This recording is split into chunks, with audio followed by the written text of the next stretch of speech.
Após eu publicar esse vídeo aqui no Facebook, em alguns grupos do Facebook e aqui no YouTube, eu recebi algumas perguntas bastante interessantes com relação à relação. Por que eu faço uma relação primeiro que de redução e depois uma relação inversa? Então, nesse vídeo aqui eu vou explicar um pouquinho o porquê, quais foram os cálculos que eu fiz e por que eu utilizei essa relação que não faz tanto sentido.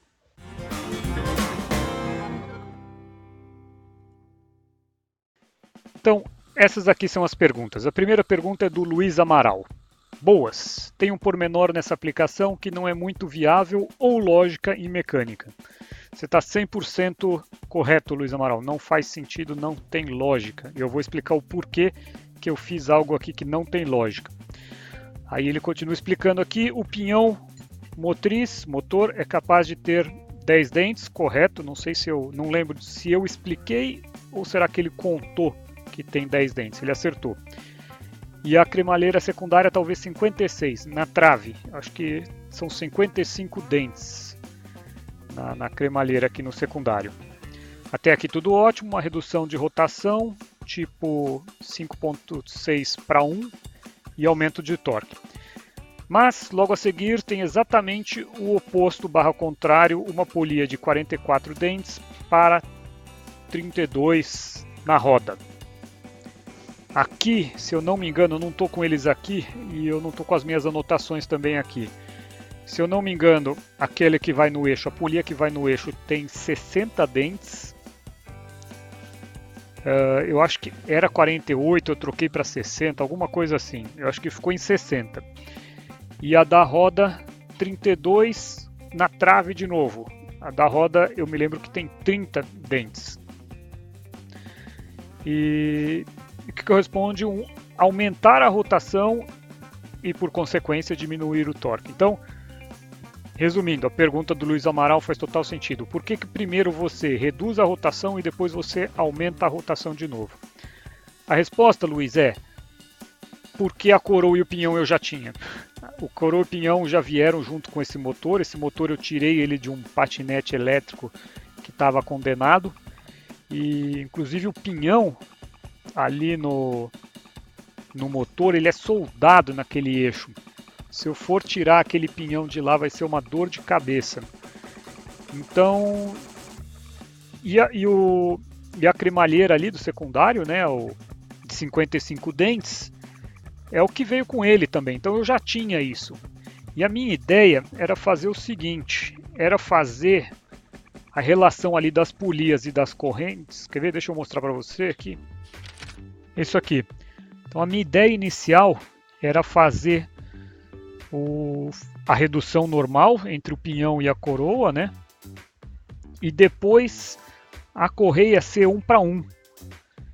Porém, quando eu fui fazer as contas da velocidade final, ficou muito curto.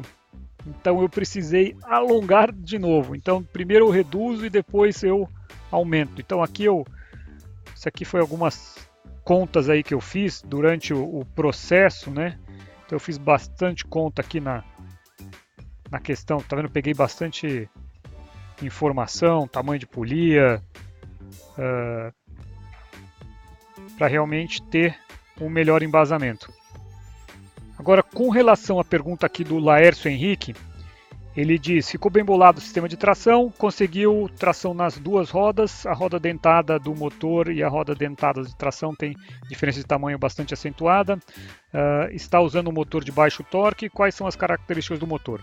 Então, primeiramente, as características do motor. O motor esse aqui é um MY1016, na verdade eu dei uma fuçada aqui na internet, esses sites chineses do fabricante, ele não é exatamente esse modelo. Olhando assim a carcaça dele, ele é um pouco diferente. Então eu tenho um pouco de medo que as características dele sejam diferentes também. Mas a princípio é isso aqui.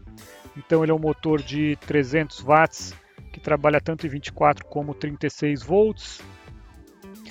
A rotação dele sem carga 3.400 RPM, com carga 2.750.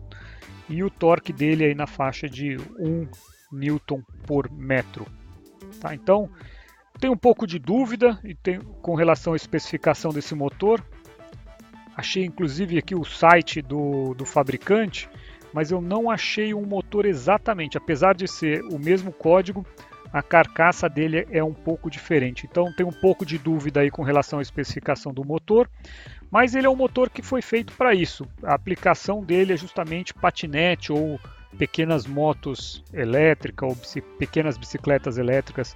Então a aplicação é justamente essa. Então o torque deve ser suficiente. Então eu vou fazer agora aqui mostrar para vocês como que eu fiz o cálculo da relação.